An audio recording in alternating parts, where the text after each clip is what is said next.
আমার বাড়ি 10 কোট। উঠি 10 কোটের মধ্যে উকিল আছে, 10 খাওয়া দাওয়া হয়েছে? আদা আছে, বাসুবি আছে। বাহ। আর বাড়ি হলো মহিলা কলেজ। আহ, খাওয়া দাওয়া তো সবকিছু ভালোই হয়েছে নাকি? অপারেশন করার পর কেঙ্কা লাগছে?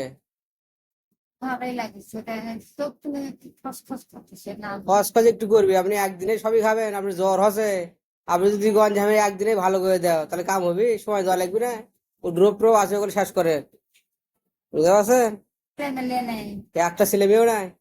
হ্যাঁ, হ্যাঁ, একটা চুল বলো হয়নি? মারা গেছে সবটা। কয়টা মারা গেছে?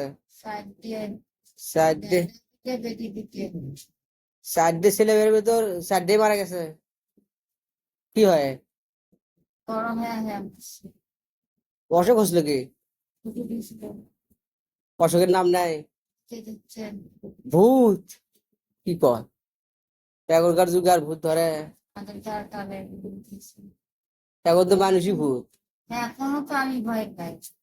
টাকায় চালিয়ে। তাহলে আপনি থাকেন কার সাথে? হুম, থাকেন কই?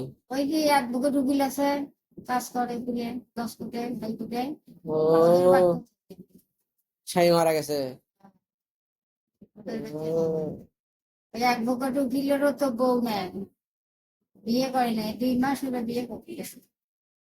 ও রান্না বান্না করে দেন, এটা করে দেন? হ্যাঁ, কার কোন কষ্ট বোঝা বড় মুশকিল, না শুনলে তো বোঝাও যায় না। মা নাই, বাবা নেই, ভাই নেই। এই বোন আছে 3টে। তো আপনি ভাইও নাই? না, ভাই নেই, এভাবে তাই মারা গেছে। ও,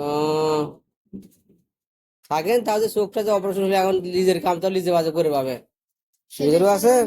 উকিলের প্রসিডিউর শোনেন, ছোট থেকে তোমাদের বাসায় আমি আসি, হ্যাঁ, আমার স্যার বয়সে এখন আমার চোখের তোমার ব্যবস্থা করেন।